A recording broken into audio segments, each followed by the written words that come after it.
almost 200 museums here. Checkpoint Charlie. This is one of the most.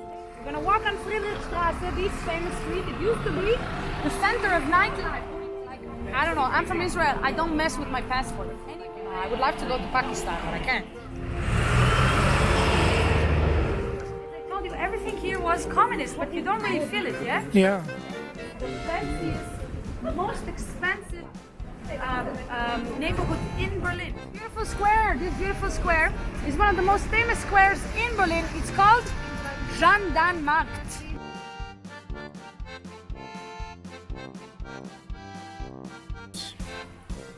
I think it's one of the best ones in Berlin, I have to tell you. I think it's very good. But people like the Pergamon is a big museum about ancient art and stuff. Yeah, it's kind of like the Louvre thing, you know, something like that. In Berlin, you don't have lines for museums so much because there are so many different museums. There's almost 200 museums here, so all over the city. So it's so many museums. So first I do the grey one near the wall. I come back after the tour to that. I think you should. It's very nice. And then I'll go to the DDR. Maybe you don't have to do. Maybe you want to do a little bit of something more light or something, or in the both. This is also very good. Zentrum Kalter Krieg. It's the center of the Cold War. There they also talk about the Cold War and about the Berlin Wall. Okay. This one also costs a little bit of money. Okay. Checkpoint Charlie.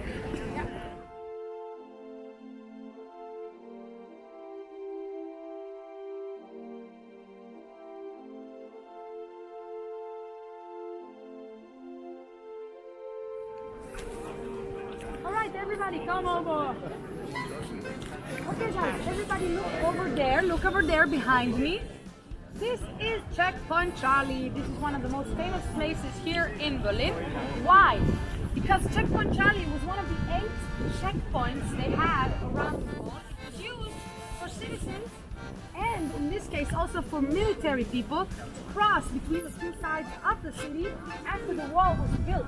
Now this is the only checkpoint where Allied forces soldiers, American, British, French soldiers, could also cross.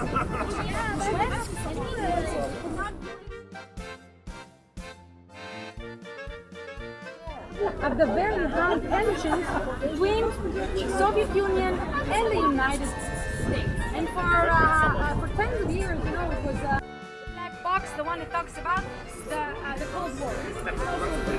This one is one museum, pass on that, okay? Not good, not good, okay? What are we gonna do now? Now I'm gonna take us to the last stop of our tour. We're gonna walk on Friedrichstraße, this famous street. It used to be the center of nightlife during East Berlin times. Basically, they didn't have anything. Buying a milkshake and a beer, guys. This is how crazy it went back in the day. But today, like everything else in the world.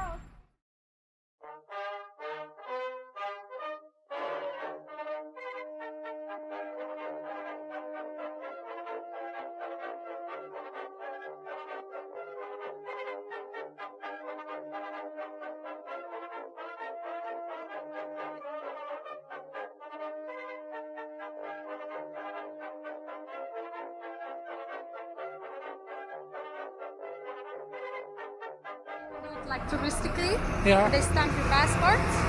But that's not a good thing because your passport is a government property. Exactly, but some people they don't get it and they do it, and that's very stupid because you can really cause trouble for you. Yeah. Because you're not supposed. It's a fake stamp. Yeah, it's a fake stamp. It's a fake stamp. So I don't know. I'm from Israel. I don't mess with my passport. Anyway, I cannot go like to half the places in the world. Like, you know, I would like to go to Pakistan, but I can't. Yeah. Or Lebanon. You I would love can't to even go to Iran? No, of course not. What do you mean? Okay. I can go to Indonesia. I can go to Malaysia. I can go to all these beautiful Not places. Malaysia. No. Malaysia is beautiful. I've been there. Bali. You been to Bali? No, that's Oh no, Indonesia. that's in Indonesia. Sorry. It's Kuala Lumpur. Langkawi, Kuala Lumpur. Yes. But Really nice place.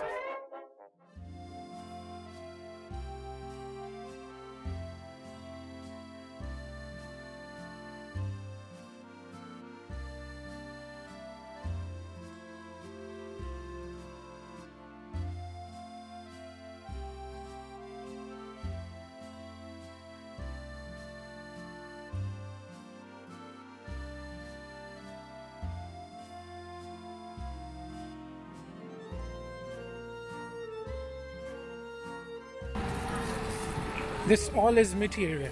We are still in Mitte, yes. Okay. My residence is here somewhere.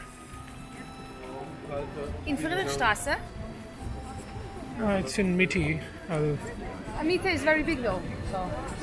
Yeah, it's I think 45 minutes walk from here.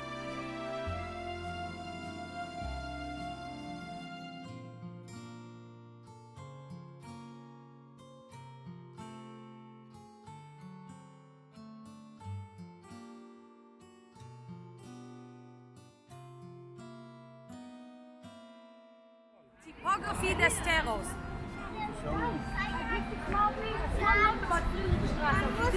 Today, okay, this is mostly a street for shopping, okay?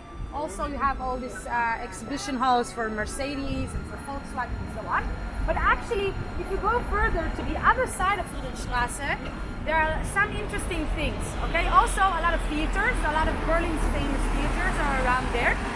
And also there is a store that I really like. It's not that expensive at all. It's called Dussmann. And it's a music, books, calendar, memorabilia store. It's great. It's like four floors, everything. You also have books like in every language, in in Portuguese and in English. Rendete conto che la guerra fredda la terza è vero, eh? These are kind of old buildings. These are not really old buildings. This is what I was talking about when I said buildings that look old.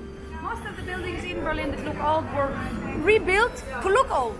Okay. It's a thing here, it's a style here, because they didn't want, they wanted it to look like it looked like before it was destroyed, but most of it is not really new. Okay. Okay? It's not really old, sorry. Most of it you see here isn't new, really. Especially this area, because, as I told you, everything here was communist, but you don't really feel it, yeah? Yeah. It doesn't feel communist, because today it's the fanciest, most expensive neighborhood in Berlin. It's the most expensive real estate. Yeah. So...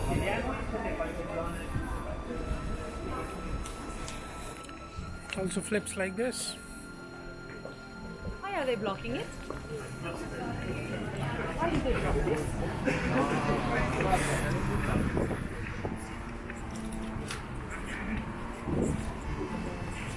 So, which one is our last stop? Right over here. And what's it about? Yeah, I'm not ruining the surprise. Okay.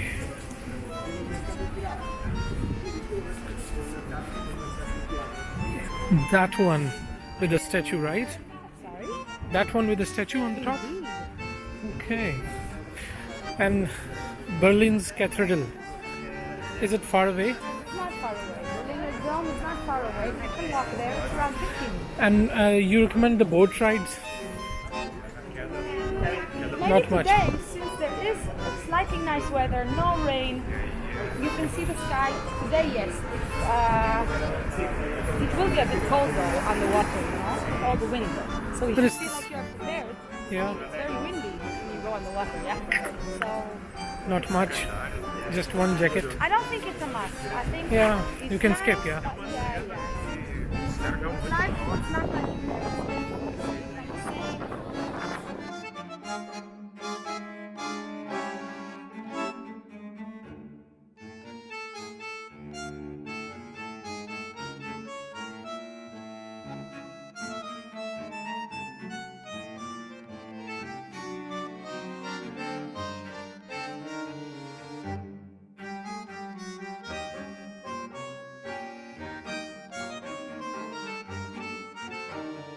In Israel, they speak English, like everyone, or Hebrew. there are some people that their English is not so good, but it's very rare to find someone who speaks no English unless they were not raised in Israel. Because in Israel, you come from a country that only 8 million people live there. So you know that if you want to do anything outside, you want to go anywhere outside of your country, you have to speak a different language. Some people struggle because some Basics, people yeah? I mean, some people struggle with languages, So it's Same as in German. No, everyone Yeah. doesn't speak English so much. not the young generation, they speak They do, pretty yeah. good. Yeah, but older people, again, it's a matter of like my mom. She can speak English, not so good, but she speaks. She's quite okay. She can tell you the path, like go straight, turn. She can. She just doesn't feel confident, like my mom, like my dad does. But yeah. But I'm telling you, I was in Madrid, Yeah. and I'm telling you, there's nothing like it. That's like people who speak no English, no Oh. English. They can say hello, and that's it. And people my age, and I find it so weird. I'm like, how can they not speak any English? And it's everyone like that. Everyone. Okay. Yes! Beautiful, beautiful. Everybody, welcome to the last stop of our tour. Look at this beautiful square. This beautiful square is one of the most famous squares in Berlin. It's called Gendarmenmarkt. Okay, this beautiful classical square is also a symbol of the religious pluralism here in Berlin. Okay? And also a symbol of the cultural development of Berlin that happened not so long ago. Okay? Now, if you have, as an example, okay, I will take you back to the 17th century. And in the 17th century, in Germany, almost actually all over Europe, they had a very, very bloody war between the Catholics and the Protestants. This war took 30 years, and it was called the 30-Year War. Easy. Yes, exactly, very easy. And after that war, Berlin was left with half of its population dead, and all of the city was destroyed, which is kind of a pattern here, if you notice. It was like destroying the city. And they had a prince back in the day. His name was Friedrich Wilhelm. Again, I told you, not very creative. And he started thinking of ideas how he can rebuild his city. So he went to a group of people from France. They were called the Huguenots, and they were very famous for being hand workers. They were also Protestants. And he told them, guys, you come over here. I'm gonna help you out, because back in the day, guys, okay, 17th century, if you guys were living in France, you had two options. You could either be Catholic or Protestant. Oh. that was not an option. So Frederick told them, come over here, come join us. I will give you rescue from the Catholics. And as a gift, he gave them a church. The church you see behind me. This is the Französische Dom, the French church. And then a group of grumpy people called the Germans went to the prince, and they told him, listen, what's this all about? Why are you building them a church? What do you mean? We're the citizens. We also want a church. And he told them, okay, you want a church? I'll also give you a church. So we gave them this church. And you guys can notice that he was not being very creative. And he basically built them a replica of the same church. Yes. There are a few small differences between the churches, and the most important difference is the German church is 20 centimeters higher than the French one. Yes, if you guys think the size doesn't matter. Well, guys, 20 centimeters, that's it. And from here, guys, you can see a few very important cultural institutions in Berlin, like the Berlin Konzerthaus. It was built in a new classic, style. Basically, they stole it all from the Greeks. That's what it means, neoclassic. And you can see from here, you have a look, guys. You see the white building over there? The one that is a bit shorter than all the other ones. This is Humboldt University, the most ancient university in Berlin. Wait, guys. And a lot of famous people were students there. Karl Marx, Heinrich Heine, Brothers Grimm, and one of their famous professors was Einstein. Very good. But it's a nice game. Basically, you go to any academy in Europe and you point it and you say, did Einstein teach here? 50%. It's a nice game, though. It's a nice game. And with that, I'm taking you back to Berlin today, which is exactly the city they hoped it would be. A city of culture, a city of art. And almost every building here, you can see, guys, there's so many stories behind it, right? It's not just a building, it's something that used to be something else. I mean, it's crazy.